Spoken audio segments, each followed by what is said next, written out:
Hello, my favorite YouTube peeps. How's everyone doing out there? I'm having a wonderful day. It's a beautiful day in Colorado, nice and sunny. I should probably be getting out more, but I decided to film for you guys today. So today, we got the 360 S10. Yes, I've been waiting ages for this guy to arrive, and what's so special about the S10 is it has 3 laser systems. It can avoid sparkles so he doesn't get knocked over. So luckily, Sparkles is in good hands, and the 360 S10 will respect Sparkles and keep him upright for the duration of this video. Okay, so in this video, we're going to do the unboxing. We're going to check out the navigation challenges, and we'll see how well the 360 S10 does. There's a lot of great features about the S10, so this is going to be a long, in-depth video. So sit back, relax, grab some popcorns, grab your favorite friend, your pets, and let's watch this video on the 360 S10. Okay, let's get started.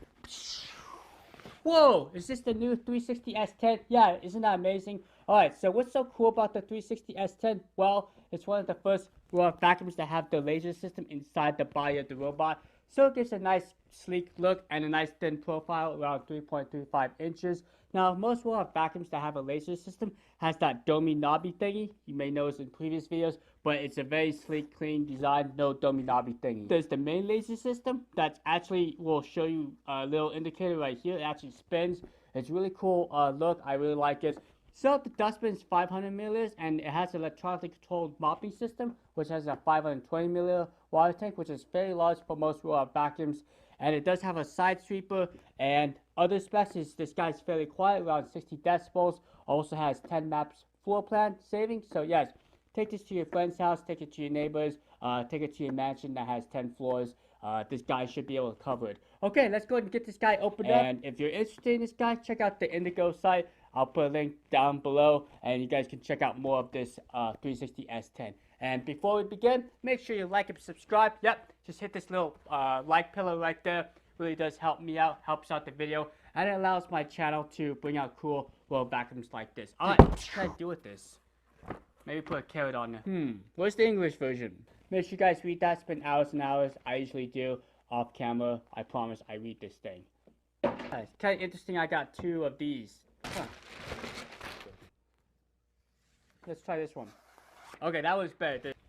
You got the laser system right here. Turn to home, and we got a power button. And if you press again, it probably cleans. Look up the lid here. So it's a very nice lid. You do have a nice cleaning brush. Very nice. You can do my eyelashes. I'm not sure what this is. Can this be like a keychain or something? So look at this, guys. This dustbin's fairly large. It's a 500 milliliter dustbin. Button here. System's actually inside here, and this is the other laser system for the obstacle recognition. And this laser system actually creates a 3D map, and then the other laser system's right here. So this isn't just a standard infrared sensor, it's actually a laser system. So it's gonna do a little bit better along the edges. What's nice, it has like a little cover here to kind of hold it down. So here's a look at the extractor bar. So it's a combination of bristles and silicone. So we'll see how well it does. I do like the fact it's color coded, so you just kind of follow the black end over here, and then the what is this, greenish turquoise on this side. Right back. Move the robot forward.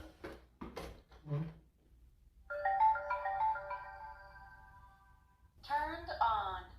Charging. And all you have to do is just type in 360 robot and then just select open, or you can use the QR code that's in the instruction manuals. And just type in your home network here. Okay, so we're all set.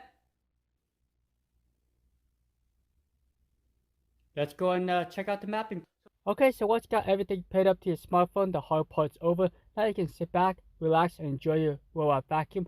Now I do recommend picking up the children, the small pets, the toys when it first creates the initial run, so it has the best chance of creating a map of your floor plan.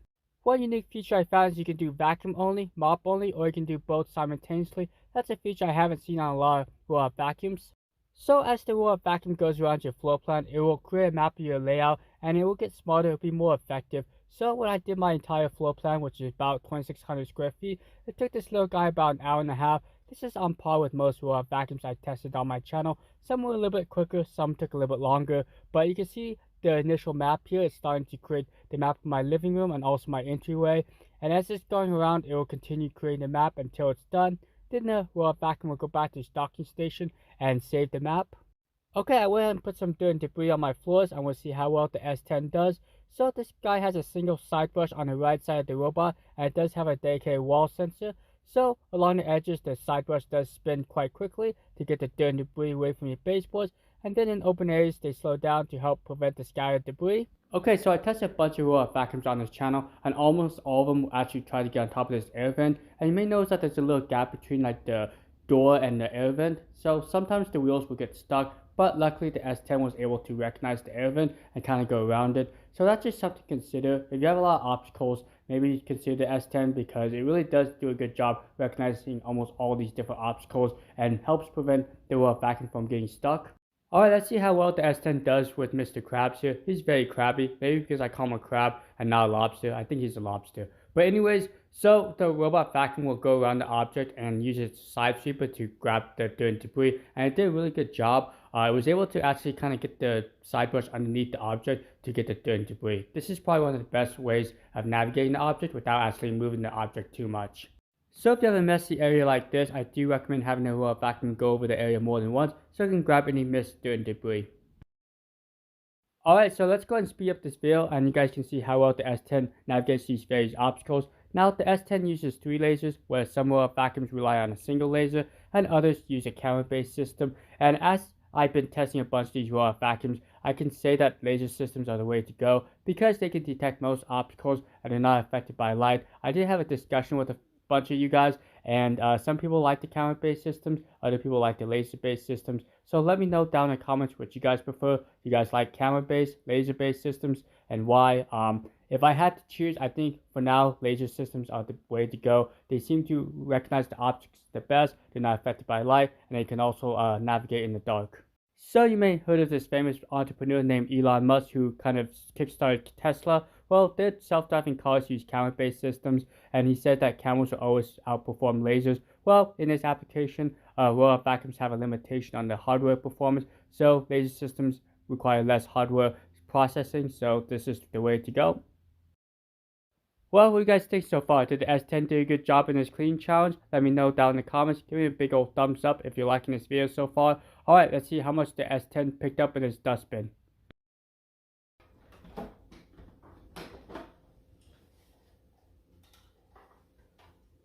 Interesting thing I noticed is right off the bat you have 3 quick toggles. You can actually set different rooms within this quick toggle. So for example, if you want the robot vacuum to clean your kitchen, you actually can just click on that tab and the robot vacuum automatically go there. One of the features is to focus on carpet cleaning. That's something that a lot of these robot vacuums struggle with. But with this guy, you can actually do a horizontal and vertical cleaning pattern just for the carpet. So that's a nice touch. Also has a carpet boost sensor. So as long as the robot vacuum isn't on its max power section, it will automatically boost up to that 3,300 pascals. Entering mopping mode. So we're all set to go. Let's go and start mopping. Okay, so the S10 is very similar to most robot vacuums that come up, but it does have a couple additional features. One of the big features is the ability to shut off the vacuum motor while mopping. Sometimes you don't want to run a vacuum motor and just want to mop, and that's an option. You do have the option just to do vacuuming only, or you can do both simultaneously, which I have in this demonstration. Okay, so the S10 does have a dedicated carpet sensor. With this carpet sensor, you can actually see the carpet areas on the map, and when it's mopping, it will actually avoid carpet, so it doesn't make a nice soggy mess onto your carpets. And lastly, when it's on hardwood floors, it will decrease the suction, and then once it detects carpet, it will increase the suction. Okay, so now we have the wire chair leg challenge. What I do is I do an upside down water bottle, and I see how aggressive the robot vacuum is. The reason why I chose this style of chair leg is because the thin chair leg wires make it very difficult for the robot vacuum to see it, so it has to rely on its physical bump sensor. As you can see, it's fairly gentle. The moment it detects impact, the robot vacuum will kind of back up and kind of go around that object, and that kind of pushes its way through, where I've tested on some robot vacuums, so I'm pretty sure that this robot vacuum won't bang up your furniture too much.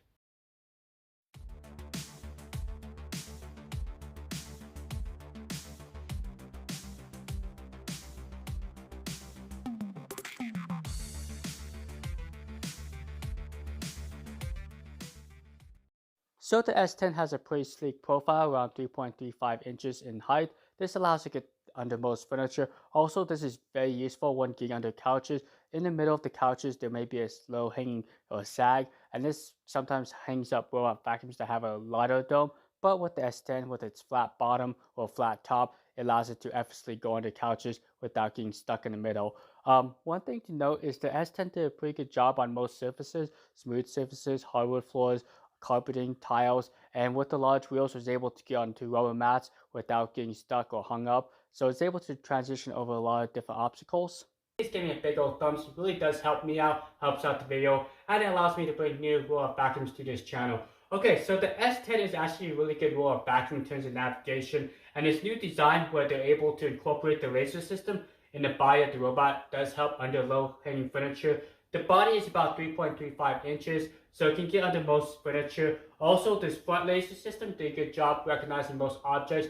Now, keep in mind that objects that are sitting pretty low, like my bathroom scale, it will still have to use its physical bump sensor, but luckily there's a nice rubber bumper right here, so it's not going to bang up your furniture too much. And as I tested this roll-off vacuum, it did a pretty good job being very gentle around furniture. Do you like the top-loading dustbin? And one nice feature about the dustbin is when you press this button, you can actually take a vacuum or a cordless stick vacuum and just vacuum out all this dirt here.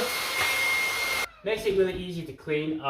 It's a nice large opening, so you can also wash it as well. So the filter, the dustbin's washable, let air dry for about 24 hours. I do like the cleaning tool, it's very handy. Let's go ahead and check out the extractor bar.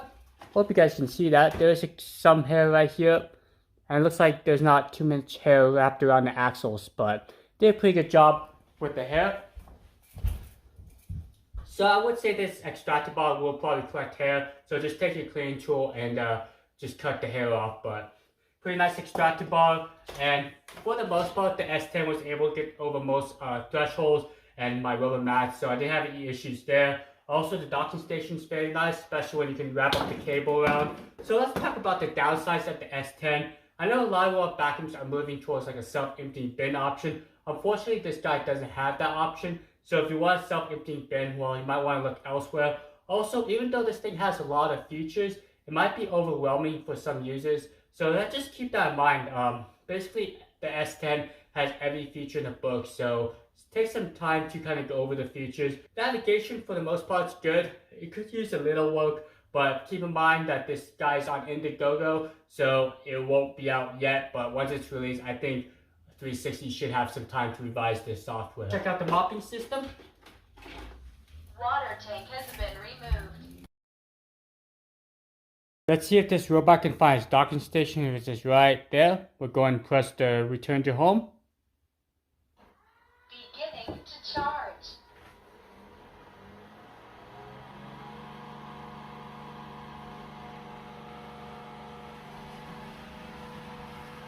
Okay, so there's a lot of factors when considering a roll-off vacuum: the price, the features, the performance, how well it cleans, also how good it can navigate various obstacles. But one thing that people overlook is the ability to go back to its docking station.